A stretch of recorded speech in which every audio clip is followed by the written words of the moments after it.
Hello friends, and welcome to this video. Friends, when I see regularly in most of my videos that the electricity company in Cameroon is there to make money and not to serve the public, a lot of people will come inbox and writing me to say silly things. Ça fait 2 semaines aujourd'hui dans la ville de Douala où la lumière est devenue clignotante. Donc Douala est devenu, je ne sais pas dans d'autres villes aussi, mais je sais pas là où je peux mesurer, une gigantesque nightclub où il y a des jeux de lumière. Ça passe, ça vient, ça passe, ça vient, ça passe, ça vient. 2 semaines. 2 semaines. Et pendant ce temps, les gens continuent de payer les factures élevées de l'électricité.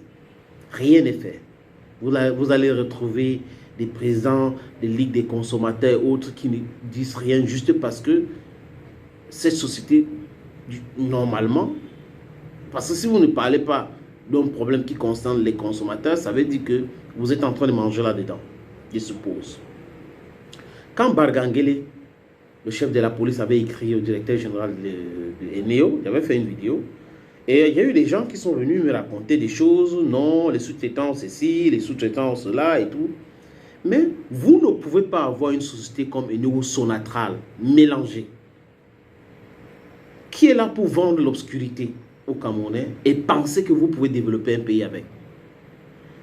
Nous sommes un pays avec plein de petites et moyennes entreprises. Et ces PME vont se développer sans la lumière comment? Sans l'énergie électrique comment? Voilà la question que je me pose. Si vous passez 2 semaines sans électricité, comment est-ce que vous allez développer vos activités? Comment est-ce possible? Et quand on dit ça, que Eneo est là pour promouvoir le sous-développement, it's an understatement even. C'est plus que ça. Parce que Eneo détruit les vies. Je vais vous prendre un exemple. Vendredi, il y a eu un incendie à LTM, là où nous sommes. C'est là où je produis l'émission, nous produisions, on produit ça comme ça, l'émission Bantou et d'autres. Et là, quand le feu a été annoncé, on a appelé les sapeurs-pompiers qui sont arrivés là-bas. D'autres avaient leur téléphone en main pour faire les vidéos, les petites vidéos. Les premiers vagues qui sont arrivés sans masque, donc c'était impossible d'avoir accès dans les murs parce que quand ça brûle, il y a la fumée, il y a la chaleur, il y a toutes ces choses-là. Et ils étaient en train de faire les selfies. Ils attendaient. Les vidéos sont là. Le gouverneur, merci au gouverneur qui a essayé d'appeler à Sekna et le port autonome de Douala. Il y a eu de renforts. Et on a éteint le feu. Mais avant d'éteindre le feu, ça avait déjà consommé la radio RTM, Real-Time Music, qui est la première radio privée du littoral. Donc, l'investissement de Dinali, donc l'investissement de toute une vie, est allé en fumée. Les bureaux, les autorisations, la rédaction, franchement. Et heureusement, on a essayé de sauver les meubles simplement, parce que la chaleur qui est dégagée de ce feu-là a détruit les caméras, détruit tout le matériel de la télévision LTM. Détruit. Donc, il y a des centaines de personnes qui sont en congé technique. Et ça va de la santé de la promotrice, la santé des gens qui travaillent. Ils vont passer combien de temps à la maison sans travailler? Je n'en sais rien. Est-ce que Eneo va dédommager? Je n'en sais rien, mais souhaitons cela. Mais ce n'est pas seulement LTM. Parce que je peux parler là, des gens disent, non, il a son intérêt là-bas, c'est pour ça qu'il parle de cela. Non. Derrière l'immeuble Okmeni, il y a eu un incendie.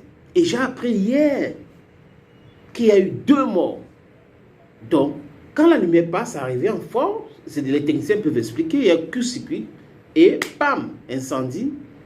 Et ça a pris, pour ceux qui connaissent les studios radio, télé et tout ça, hein, ce sont des tissus, c'est les comptes plaqués et tout ça. On essaie d'isoler les murs et autres. Et les caméras et autres, c'est du plastique. Donc, c'est facile de brûler. Voyez-vous un peu? C'est dans ça que nous sommes aujourd'hui. C'est dans ça. Et vous allez trouver des gens qui vont venir vous expliquer que Eneo fait ceci, Eneo fait cela. Quand on nomme un directeur à Eneo, son problème, c'est les chiffres d'affaires. C'est ça le truc. C'est-à-dire que vous consommez, vous ne consommez pas, vous devrez payer. Si vous avez commencé à payer 5 000, même si vous n'avez pas consommé, vous consommez même 2 semaines ou 1 semaine, vous allez payer toujours 5 000 de quittance. Et pendant ce temps, le client est malmené. Ni le gouvernement ne fait rien pour stopper cette situation. Parce qu'on nous a parlé de grandes ambitions, grandes réalisations. C'est passé où ce projet-là? On crée toujours les projets budgétivores. C'est quand même incroyable. Vous ne pouvez pas vous développer ou développer votre business au Cameroun avec Eneo. Pensez à d'autres solutions. C'est terrible, mais c'est la réalité. Les amis, à très bientôt.